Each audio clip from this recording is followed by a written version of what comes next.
Hi friends, welcome to our channel smart Telugu house wife. ఈరోజు మన special video ఏంటంటే వినాయక చవితి రోజు ఎటువంటి టెన్షన్ లేకుండా చాలా ఈజీగా తక్కువ టైంలో చేసుకోగలిగేటటువంటి 5 ప్రసాదాలు ఎలా ఈజీగా చేసుకోవచ్చు టిప్స్తో పాటు మీతో ఇవాళ షేర్ చేస్తానండి. దానికోసం నేను ఇక్కడ ముందు బియ్యం పిండి 1 కప్పు తీసుకున్నాను. ఈ ప్రాసెస్ స్టార్ట్ చేసే ముందు బాండీ పెట్టుకొని 1 కప్పు బియ్యం పిండికి 1 కప్పు వాటర్ అనేవి తీసుకోండి. కొలత తీసుకున్న తర్వాత దీంట్లోకి 1/2 టీ స్పూన్ ఉప్పు, 1 స్పూన్ పంచదార, అలాగే 1 స్పూన్ నెయ్యి వేసుకొని బాగా కలుపుకుంటే హై ఫ్లేమ్లో పెట్టుకున్నాక కాసేపు నీళ్ళు అనేవి మరగడం స్టార్ట్ అవుతుంది.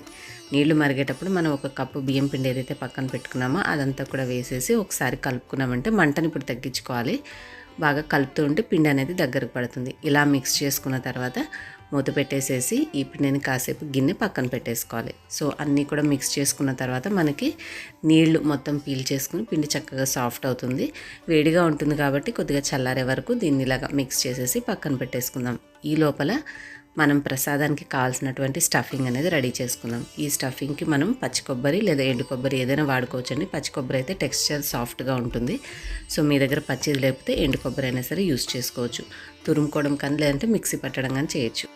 ఇప్పుడు స్టఫింగ్ ప్రిపేర్ చేసుకోవడానికి ఒక బాండి పెట్టుకొని 1 2 స్పూన్స్ నెయ్యి వేసుకోండి. నెయ్యి వేసుకున్న తర్వాత ఈ పచ్చి కొబ్బరి తురుము అంతా కూడా దీంట్లో వేసేసి మంటని సిమ్లో పెట్టుకొని నిదానంగా ఫ్రై చేసుకోండి 1 2 నిమిషాల పాటు. ఆ తర్వాత 1 కప్పు కొబ్బరి తురుముకి మనం 1 కప్పు బెల్లం తీసుకుంటే స్టఫింగ్కి తీపి అనేది పర్ఫెక్ట్గా సరిపోతుందండి. చాలా బాగుంటుంది టేస్ట్ అనేది.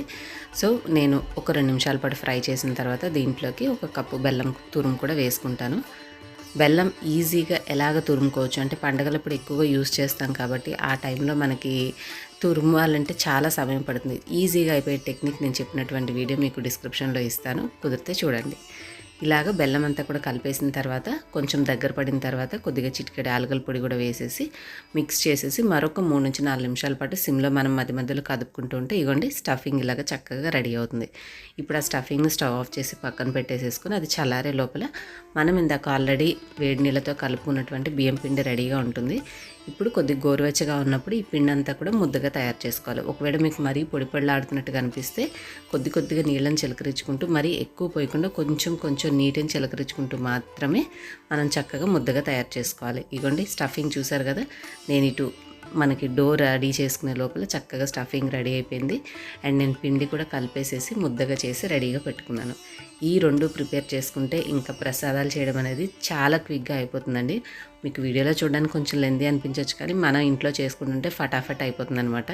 కాస్త కెమెరాకి కనిపించాలి కదా, అందుకని నీట్గా చేయడం వల్ల మనకి టైం టేకింగ్ అనిపిస్తుంది కానీ మీరైతే ఈజీగా ఇంకా త్వరగా చేసేసుకోవచ్చు.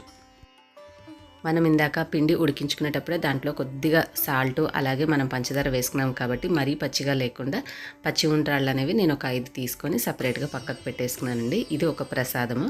మనం ఇవన్నీ కూడా తర్వాత ఉడికించుకుంటాము. సో ముందుగా 5 ఉండ్రాళ్ళను అయితే తీసేసి పచ్చివి పక్కన పెట్టాను. ఇప్పుడు ఏం చేయాలంటే మనం ఏవి పెట్టినా దేవుడి దగ్గర 5 లేదా అలాగా 9 11 పెడుతూ ఉంటాం కాబట్టి నేను ఒక్కొక్క ఐటెం 5 వచ్చేలాగా చూసి రెడీ చేసుకున్నాను. ఇప్పుడు ఈ బాల్స్ అన్నీ కూడా 5 రకాల ప్రసాదాలకి 5 బాల్స్ అనేవి ఉండలు రెడీ చేసి పక్కన పెట్టుకున్నాను. ఒక 5 ఉండల్ని మాత్రం మనం పక్కన పచ్చి ఉండ్రాల్లాగా పక్కన పెట్టేసుకుని మిగిలినవన్నీ కూడా ఇప్పుడు చేసేది వచ్చేసి పూర్ణ ఉండ్రాలు చేసుకుందాం. దీనికి ఇక్కడ మీకు వీడియోలో చూపిస్తున్నట్టుగా చక్కగా మనం ఇలాగా ఒత్తుతూ చేసుకుంటూ వస్తే బొటన్ వేల్ సహాయంతో గుంటగా అవుతుంది. దాంట్లోకి స్టఫింగ్ అనేది పెట్టిన తర్వాత ఇలాగ మొత్తం కలిపేసేసుకుని రౌండ్గా బాల్ లాగా చేసేసుకున్నాం అంటే పూర్ణ ఉండ్రాలు రెడీ అయిపోతాయి. మీకు తయారు చేసుకునేటప్పుడు ఎక్కడైనా సరే మరీ బియ్యం పిండి మనకి జిగురుగా అనిపించదు కాబట్టి విరిగిపోతున్నట్టుగా అనిపిస్తే కొద్దిగా చేతిని తడుపుకోవడం కానీ లేదంటే అక్కడ వరకు కొద్దిగా నీటిని తడిపి మనము కొద్దిగా రబ్ చేయడం వల్ల పిండి అనేది మళ్ళీ దగ్గరకు అవుతుంది. సో షేప్ అనేది డిస్టర్బ్ కాకుండా చక్కగా పూర్ణం అనేది చేసుకోవచ్చు. ఏదైనా సరే మనం చేసే ఏ ప్రసాదానికైనా మీకు పిండి విరిగిపోతుంది అన్న చోట కొంచెం వేళ్లతోటి నీళ్ళని తడుపుకుంటూ వీటిని సరి చేసుకుంటే తేలిగ్గా వచ్చేస్తాయి. సేమ్ ఇప్పుడు మీకు చూపించిన పద్ధతిలోనే మిగిలినవన్నీ కూడా 5 చేసేసుకుంటే మనకి పూర్ణ ఉండ్రాలు అనేవి రెడీ అయిపోతాయి. వీటిని పక్కన పెట్టేసేసుకోవచ్చు. తర్వాత వేరొకటి రెడీ చేసుకుందాం.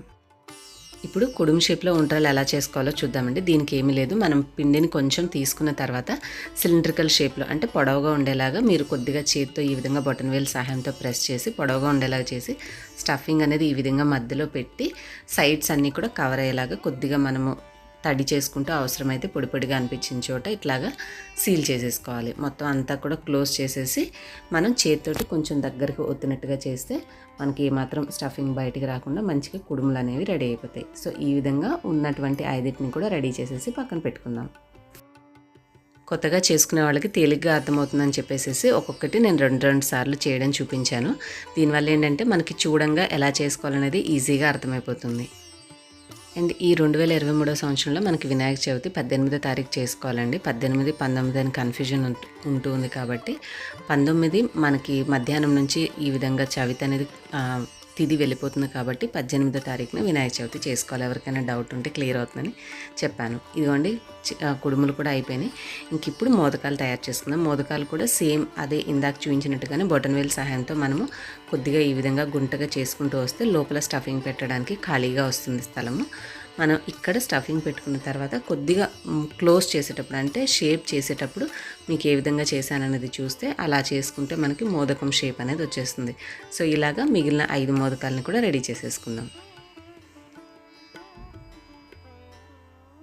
మీరు పిండి చేసుకునేటప్పుడు ఈ యొక్క ఉండ్రాళ్ళని నేను వీడియో కోసం అలా చూపిస్తున్నాను, కానీ ఏదైనా క్లాత్ కానీ ప్లేట్ కానీ మూసి పెట్టి ఉంచుకుంటే మరీ చల్లారిపోయి పొడి పొడిలాడకుండా పిండి కాస్త సాఫ్ట్గా ఉంటుంది. కొద్దిగా గోరువెచ్చగా ఉంటే ఏంటంటే మనకి పిండి కొద్దిగా జిగురుగా అనిపించి చేసేటప్పుడు తేలిగ్గా వస్తుంది. పూర్తిగా చల్లారిపోతే మనకి ఎక్కడికక్కడ విరిగిపోతూ చేసేటప్పుడు కష్టంగా అనిపిస్తుంది.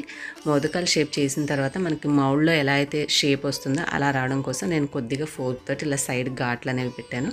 సో సేమ్ ఇదే విధంగా మిగిలినవన్నీ కూడా చేసేసుకుంటే మోదకాలు కూడా రెడీ అయిపోతాయి. అంతే అండి, ఇవి కూడా మొత్తం రెడీ అయిపోయినాయి.